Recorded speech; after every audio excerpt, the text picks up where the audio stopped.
Right now, everything feels great. The last 10 days, wow, what a roller coaster. Emotional highs, emotional lows, the flip from Thurman to Fundora, going from a non-title fight to a unification fight, WBC coming in, Crawford mandatory for the winner. It's gone from an A-level fight to an AAA fight, literally overnight. So it's nice to have it all settled, and Tim literally didn't, it was like a little bit of a road bump for Tim. He handled it beautifully, as he always does, and straight back to work. Thurman's a memory, Fundora's the focus. Exactly, and don't think that's something new for Tszyu. That's who he is. It's in his DNA.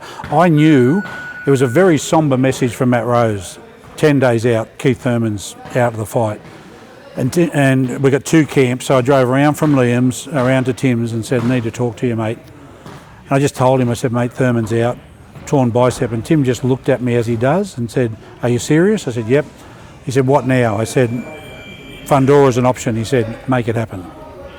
Now, within 30 seconds of saying that, and I'm talking to Igor, Tim's already studying Fundora on the phone. So Thurman's a memory, and Tszyu's focused and switched. Coach Eric, our USA coach, was at the same time working the phones to get sparring partners, which was going to be difficult. How do you get 2 6.5 footers? And to his credit, Eric did the work, got it done, made a couple of calls. We did a bit of a search worldwide to see who was out there.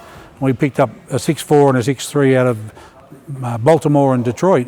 Had them on a flight the next morning, in the gym that afternoon. So from that moment, the job's done. Tim's training, he's focused, he's preparing, and we've got sparring. So we ticked off all the boxes. Let's just go through those scenarios. If Fundora had have said no, do you think we were coming home? We would have spent the next 24 hours no sleep. We would get Tim an opponent, because Tim's a fighter, mate. Look, that's all he does. That's all he knows, and that's all he cares about. And he is open about it. And I think what you're starting to see, and you guys will probably get a good feel because you've just arrived, there's a new narrative here, and we've been pushing Tim's cause about him being a fighter first, not afraid of anyone, and will fight literally anyone, but he's actually doing that. So when Dewey Cooper got on the news and said, who goes from a 5'8" to a 6'6", orthodox to a southpaw at this level, elite level, with 10 days notice? There would be no other fighter would do that but Tszyu. It's just who he is, mate. Right now, it's sometimes I've got to give myself a little bit of a slap to think we're here.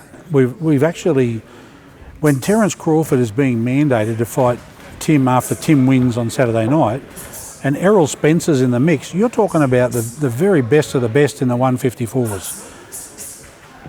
Those boys are both coming up to us, and Crawford's camp have told me personally during negotiations they believe Tszyu's the best 154 in the world, and that's why Terrence wants him.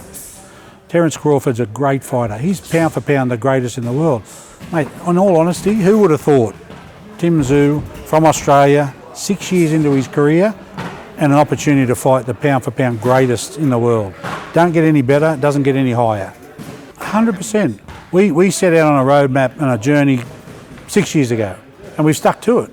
And I've got to bring Matt Rose into it here, because I work with Matt exclusively on Tim's behalf, but to see the work that went in this week, and Matt and I were literally tagging each other right through the early hours of the night. 12 hours it took us to go from Thurman to Fundora, done deal. And 12 hours to not only just get Fundora done, but to have 2 sparring partners on, sitting in seats, flying over. Because it's all well and good to say, yeah, I'll take the fight, but the logistics that follow that, how do you find these guys? And through the help of Eric and our little search, we got it done. And it just felt like it was all lining up. The stars were aligning.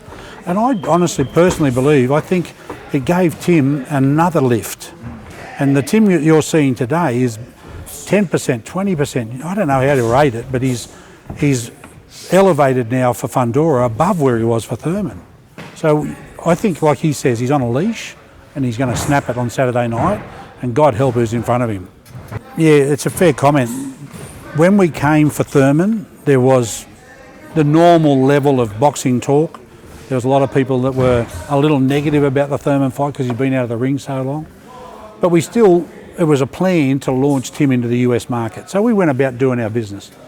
The day that Thurman pulled out, the Americans sat up and took notice, because suddenly this Australian kid said, I'm fighting someone, put your hands up. And we got Fundora literally immediately, and Tim said, do it. That's quite alien to the American fight scene today in 2024. Most of the fighters here take a year off, 2 years off, not active, find a reason not to fight, where Tszyu and generally the Aussie persona is all we want to do is fight. And so that's where we're at, mate. The Americans are now saying Tszyu's the real deal, and they're embracing it. And in that little short period, all I can give you is my experience. The podcasts I've done are exciting. They're talking Tszyu up as, fuck man, who does this? And they're really grasping the fact that this dude's insane. Nobody does that, but they love it because they're seeing someone who's an old school throwback fighter who doesn't care about names, who doesn't care about belts, don't care about reputations. Tszyu, he's our man. He's the guy who doesn't have fear of anything or anyone.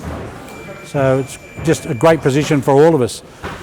Tszyu too, we just are along for the ride, man. We do all the background stuff, but he's the star of the show, and that's how we like it.